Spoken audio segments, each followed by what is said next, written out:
Hi everyone, welcome back to my vlog. This is Suzie from Sea Salt and Stitches. Today I wanted to talk to you about something a little bit different from my regular vlogs, but it's the start of a new year and I thought it would be a good time to share this with you. I'm sure a lot of you will have heard of the bullet journal system. It seems to be quite a cult thing at the moment.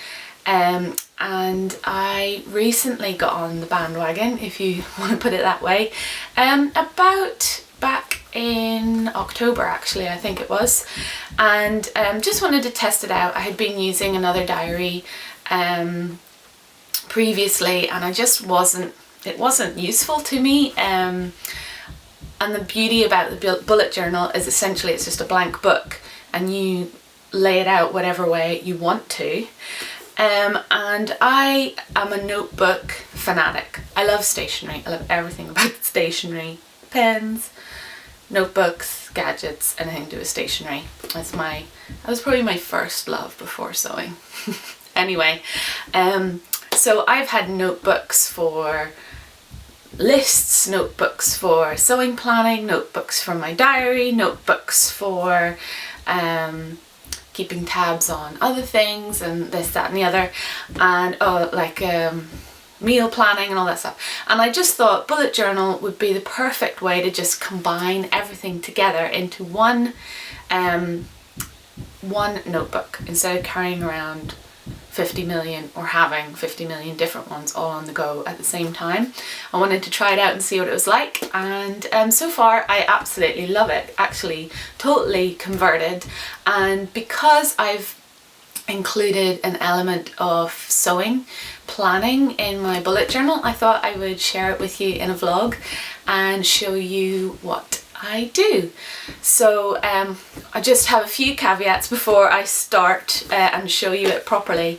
One, there's lots of blank spaces because I foolishly, this is a tip, I left blank spaces saying, oh, I'm going to fill that with that, but I'll come back to it. Yeah, I didn't, so maybe don't do that if you want to do that. Just fill out what you can when you can. Oh yes, also I'm not hugely artistic, so there's bullet journals out there that are works of art basically.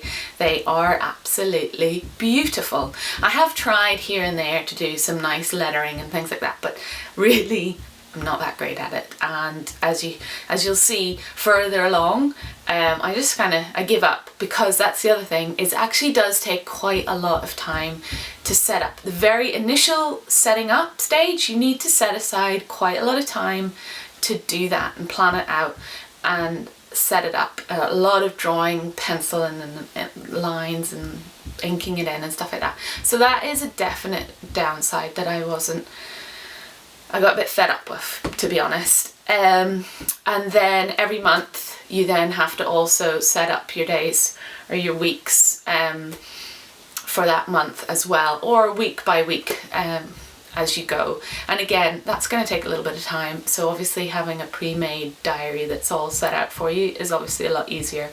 But I do find it quite relaxing, and it's something I can do even while watching TV in the evening. You know, if I'm too tired to sew or something like that, it's very easy to just set up the next couple of pages of the bullet journal instead. So basically, so that's my bullet journal there. I've used the classic, I can't say it, Leitrim whatever, I don't know what it is, Leitrim 1917. And I picked it because everyone was talking about how great it was, and it's got, actually I like it because it's got dots rather than lines. I didn't want lines and I didn't want plain paper either, so it's a little dot matrix, which you'll see when you see the close-up. So anyway, on we go to close-up mode. Okay, hi everyone. Here is my bullet journal. I'll just quickly talk about the pens that I use, because some people are interested in that. I use the Uniball Eye Micros in black, blue and red. I don't know if I'd actually recommend it for bullet journaling because it's a little thicker, even though it's called micro. It's a little bit thick, so you don't get as a precise line, but it's just a pen I really have always enjoyed writing with, so I continue to do so. What I want to say before I start is that if you don't know anything about bullet journaling or you want to know the basics, I think you need to check out the website link that I will put down below. There's also a really good YouTube video on it by the creator of the bullet journal, who I think is called Ryder Carroll.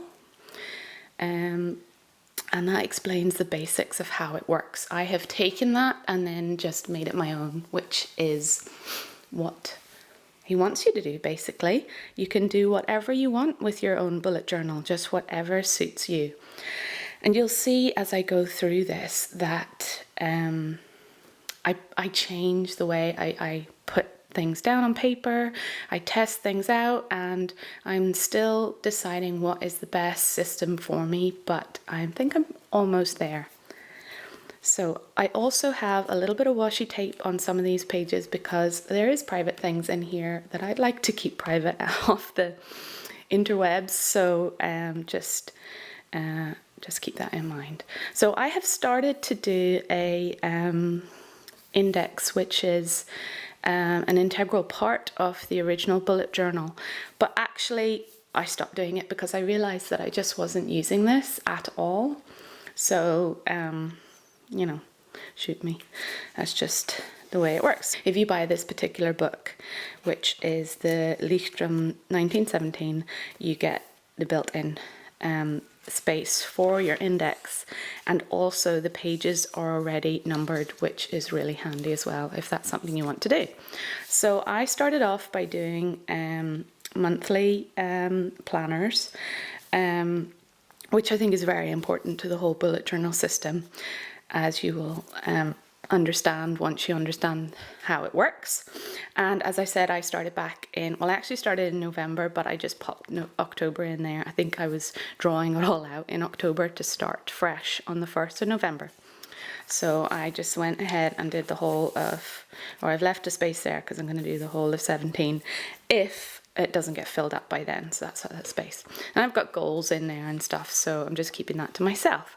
But what I want to show you first of all is this is the beginning of how I use it in a sewing related way. And I have just basically taken my inspiration from the recent Colette sewing planner, which I thought was a really awesome system, but I just didn't want to, as I said in the start of this video, I didn't want another notebook to add to my huge collection of notebooks, and I thought, why can't I just put it all in the one planner? So that's what I've sort of done here. I've done my core style. I just wrote bullet points of what essentially defines me, and then I thought about my color palette. And I taught you through it if you're interested. It's very much core being black, navy blue, grey and white. This is more sort of denim is what that I'm thinking of there. But also navy blue within the likes of, you know, Breton stripes and things like that. And then accent is very much a bright red, quite a bright fuchsia pink, a sort of magenta burgundy colour. I know those are two very different shades of pinky red, but those, I know what I mean. And then this is like a lighter blue or a bright blue. I actually wanted to get paint chips and cut out circles and stick them on, but my local DIY store was rubbish, and I just the limited supply didn't have the colors that I really wanted, so I ended up just coloring it in pencil, which I don't love, to be honest, but c'est la vie. Accessories here, I've got silver, gold, brown, that's sort of like for my boots that I always wear, a bit of tan, which I don't have much of in my wardrobe at the moment, but it's something that I'm thinking I'd quite like to introduce, only in small pieces. That's why I've got it in accessories. And then red, of course. And then I thought patterns were an important part of my color palette as well. So I just thought I'd draw a little bit in there as well. So I've got stripes and checks, different ethnic. So this is sort of like Aztec-y, and this is more like Ikat. I love all of that. I haven't colored these in. floral or abstract, love both of those. And then this one is just sort of texture, so maybe like a linen texture here or a more sort of knobbly texture. I just find textures adds a lot of interest and depth to a outfit. And then I've got here is, I've called it my classic wardrobe, and it's sort of key pieces that I either have or want to have something along the lines of in my wardrobe. So, I mean, you know, we're talking aspirational. Look, that's a Chanel bag. I'm never ever going to own a Chanel bag, but I do want a small black leather handbag that is similar to this, and also, again, small red satchel leather as well, something along the lines of that. And these are things that I'm not going to be making. These are things I want to buy, same as down here. I've got, these are blatantly Swedish has-beens, but I just want red sandals or flats. I seem to pin a lot of red outfits that are red shoes, so obviously need them in my life, and I don't actually own any yet. This you will probably recognize, that's the Ogden cami, but I really want a black silk one, so that's something I want to make, and maybe a different style as well. Also high-waisted skinny jeans in blue and black, and again I want to make this, so I've written Mia jeans and ginger jeans as two of my ideas for that. I also really want a classic red coat. I have drawn a duffel coat here, but I'm not 100% set on it being a duffel coat, but I do love this one. I blatantly copied that from Burberry, but it's something perhaps I may get around to trying to sew. And then just a simple tunic blouse, and I've written a few different options there: Suzie blouse, Orla blouse, or maybe a self-drafted one. And I mean various different fabrics, but I've just drawn black and white stripes there. And so now we're getting into a monthly spread, and this is the beginning of my bullet journal experience, and I drew it out like this, like a calendar, and I since don't do that anymore because I realized that I just didn't use it at all. And then that was my very small to-do list there. And then I took on board the idea of the life tracker, and this is something I do like, but I have changed how I use it. There's like what I do with Luke every day, because I stay at home and look after him at the moment. I want to make sure I am getting the most out of our days and making it as interesting for him as possible. So this helps me, prompts me to say, hey, come on, let's go and do something exciting. Or that's the plan. And then cleaning, but I just didn't follow that. I mean, I was cleaning the house, but I wasn't marking it off. And then some general ones and things like, did I sew that day, or did I do any exercise? It's a bit rubbish. And then this one here, I call Handmade Wardrobe Tracker, which I thought would be really a good way of seeing, am I wearing, or try and make me conscious of trying to wear something I've made at least one piece every day, but I failed miserably, or else I forgot to track it. And I only wrote down a few things here as well. I'm not in love with this, I just didn't use it very well, but it's something I want to work on to try and improve into something that I will use and utilize. And then we go on to it's a weekly spread. I don't use daily spreads, just because, as I said, I'm essentially a stay-at-home mum, and my to-do list isn't immensely large. I'm not going to write down, well, sometimes I do. I was going to say I'm not going to write down buy bread, but, if it's an emergency, maybe I will write it down. But do you know what I mean? If I'm at work, my to-do list was about 5 pages long. I always had 1,000,001 things to do. My to-do list right now is play with Luke, really, and let him enjoy his life. So that is why I don't need a daily spread. That's a very long explanation. My apologies. Anyway, this is sort of what I have done, and I have pretty much stuck with it up to now. And what I do is on this page, there's the days of the week along there, and I have appointments, which to me is like if I have a class I'm going to and it has a specific time or something's happening, like 5 p.m, cats go to the vet. So I put that in there. Here I've titled it events or to do, and in there I write in, for example, Robin came back from a trip from Berlin, or it was Halloween, just something like that, or there Connor E, it's his birthday on that day, so that's good. I like that it's separated so it sort of stands out to me very clearly rather than just being all in the one box. And then this is where I would put my daily to do in as well. And then this column here is my meal planner, and if you're remotely interested in meal planning, which seems to be my obsession, I love meal planning and it is the best way to keep me on track with dinners. I only meal plan dinners. I don't meal plan lunches or breakfast or anything like that. If you can watch until the end, I will explain exactly how I do it. I love this system actually, and it just works so well for me, but I won't go through it now. And then I have my little to-do list here, and then shopping list, as in food shopping there. I admit I am a online food shopper, big time. It is just brilliant, especially when you have a little kid. So then it's just the same for every week. I changed it up a little bit. I put the days in the middle there, but I didn't really like it. So went back to over there, and I had a lot to do that week. And here it goes. And now we're going to go into the first page of sewing project planning. And I have blatantly ripped off, as I said, the Colette sewing planner, but made it my own. So there were a few boxes that I could see on their sewing planning pages that I just knew that I wouldn't really fill in very much. So I just, tailored it to exactly what I wanted.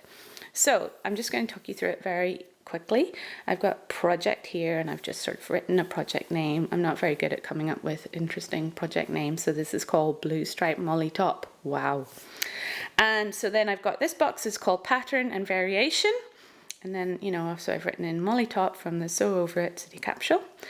The size cut, which I have forgotten to fill in. Materials required, so very basics. Jersey, 1 meter, thread, ballpoint twin needle, I've popped in there. And fabric in this box here. And I have described it jersey from Fabrics Mill. And then a little note to myself.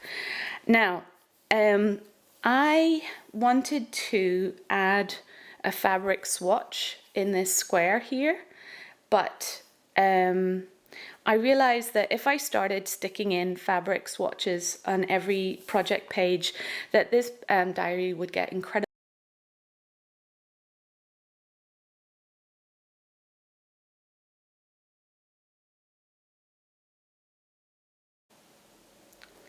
But in the future, what I plan to do is I have collected swatches of every project already, and when I finish this diary I will probably just staple it in, and then I have that reference, in years to come I can look back and actually see and feel a swatch of my project fabric.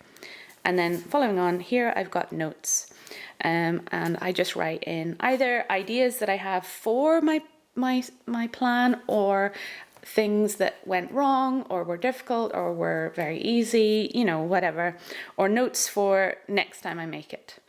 And then here I've got my croquis. I've basically taken this from a croquis that I found online, and I'll put a link to it down below because I quite liked her shape. I thought it reminded me quite a lot of me with the big hips. She has bigger boobs than me, but overall I just thought it was quite a good shape for me to copy. And basically what I do is I have got the template here, and imagine this page is blank, I would slide it in there, and then because it's got the black ink on it I can see through the page, and I will trace it out in pencil, draw my design, and then ink it in afterwards. So I just keep that in the back there, and it's fine. And then I write little notes to myself, like here I've written cut neckband, so blue stripe is at the top edge, which is something I did manage to do, and then this one says try best to match stripes at shoulder seams to form a deep V, and again I was quite close to getting that done as well. And then the last thing I've got on my project page is started and completed, and I added these boxes in a little later after I had done this project, so I didn't know exactly when I started and finished it, so I've just written October for both boxes, but in future projects I am more specific with dates. So here's just a few of the ones you'll probably recognize. That's my Aran skirt there. I did a little rubbing of my button just for reference. There's my silk sailing boat Ogden cami, pink molly top, oh, my pink waterfall cardigan that I loved. Yeah, I really love looking back at it. I got a lot of notes on this one, gosh. And this was my cat plantain colour block top. I love that one too. And oh, here's my floral Cheyenne tunic that is not completed yet. So I will hopefully be adding lots more here to my notes. And then black and white striped ponte dress. That was the Molly plantain hack. That should have white stripes on it, but it doesn't. C'est la vie. Black plantain, didn't have any notes on that because really straightforward, but I just drew it up anyway. And then I haven't completed this one at all, but that is my lovely rifle paper red Ogden cami. Now, and that was one more week before December started. And then here is how I changed up my monthly spread. I just did it down the side here, 1, 2, 3, all the way down to 31, and then, you know, days of the week.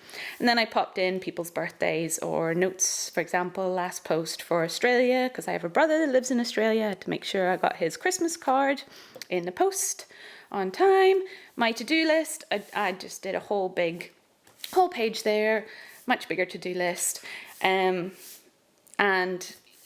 that's actually how I do my to-do list rather than on a daily basis.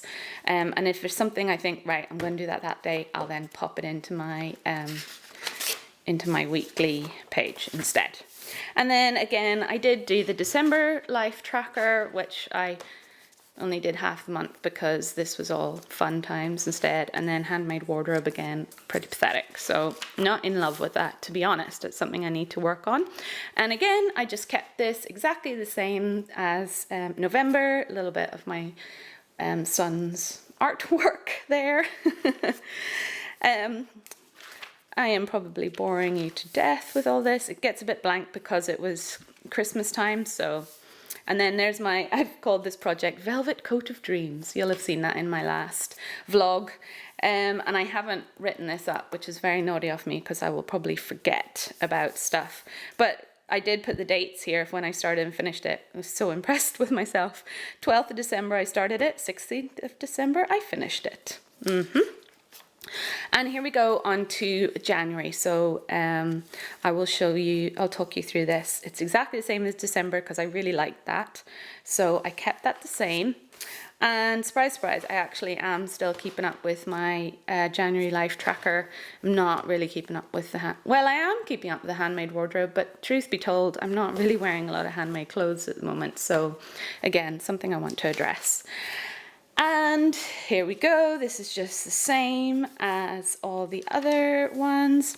And here we are at my, this week. Yeah, so, and then I will just quickly show you, I have written my 2017 goals here. They're not particularly secret. I actually, in the next vlog that you see, I am going to be talking through my sewing ones. So please check in for that. I have copied this spread from the lovely Holly, who shared her bullet journal, and I thought it sounded like a pretty cool way of keeping track of blogging and vlogging. I am so bad at blogging at the moment. I find vlogging a lot easier, but I really want to get back into the blogging, so I really hope that this will help me not so much so far. This is a little spread just called Trip Ideas with Luke. Free things we can do, not free things we can do. I'm going to keep adding to that as I think of other ideas. These are project pages that I have set up, but haven't, you know, I don't know what I'm making next. So, well, I do. It's an Aztec wrap coat, and you will hear all about that in my next vlog. And then I have set up February just to be prepared. So that is it in terms of my sewing planning inclusion in my bullet journal. I hope you found that interesting, and perhaps I maybe inspired you to do something similar. If you have a bullet journal and you also do sewing related planning in it, I'd love to know what you do, if it's different, and you've got any inspiration or things like that. It'd be great to know. And now I'm going to talk about my meal planning just really quickly. So I will show you, this is how a week looks like at the start. I have my little post-it notes, and these post-it notes come in these colors in a little pack together, and they are this size, and it's the perfect size for this little column that I have drawn, which I love. And basically I've used the colors to sort of denote roughly what we're eating. So pink is beef, pork, lamb, green is a veggie meal, yellow is a chicken meal, and blue is a fish meal. And it's great because it means that I sort of can make sure that I'm getting a varied a variety in my week. And what I absolutely love about the post-it note system, I mean, it's so obvious, but you can chop and change and move things around if your week changes, because you're never 100% sure how every day is going to unfold. And sometimes I'm just too tired and I can't be bothered to cook what I've planned, so I can just pop in something easier up there instead, and it works that way. And what I do then, as the week progresses, you'll see this is this week, I write it in by hand and then remove the post-it note. So it's currently Thursday that I'm filming this, so I haven't taken this one off yet, but we're having salmon with Mediterranean vegetables and wedges. That is, we have that nearly once a week. We love it, and it's easy, easy, easy. Anyway, the trick that I love as well is that at the back of my book, I keep my collection of recipe ideas in post-it note form. So every week I just turn to this. These are my sort of go-to fail-safe ones, but I keep adding. I want to be adding loads more. I need to add more fishy ones, actually. I've only got 2 fish recipes in these post-it note forms. But anyway, I just look through here and I go, yes, I fancy quiche and salad and maybe spaghetti bolognese. And why don't we have roast chicken on Sunday? And I just transfer them all to the week that I'm planning. And that's it, we're done. And then when I'm doing my shopping list, I just look across this and I just know, because I've made these things so many times, I just know, all right, okay, I need chicken and pork chops and whatnot. And I'll put them in my shopping list here, and it's just easy, and I love it, and it has really, really, really helped me. I've had so many different versions of meal planning ways. I've created my own templates that I used to print out and stick up on notice boards, and they just were okay, but this is the best. I'm so pleased with it.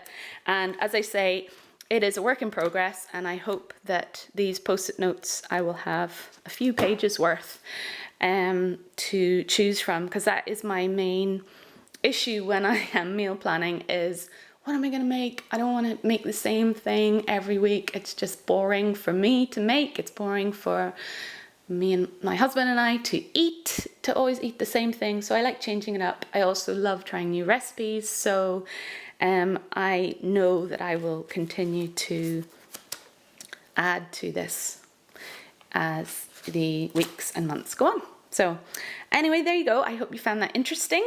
Please tell me if you meal plan and how you do it and what you have found works best for you. I love hearing everyone else's methods of doing things. I always find it very interesting and I'm very nosy.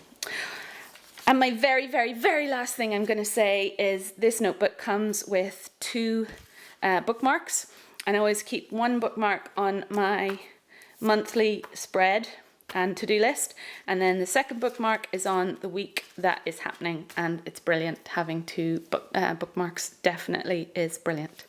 Anyway, I hope you guys enjoyed that and found that interesting, and I will see you very soon. Bye.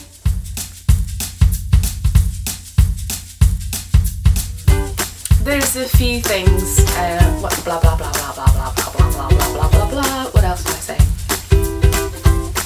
Oh,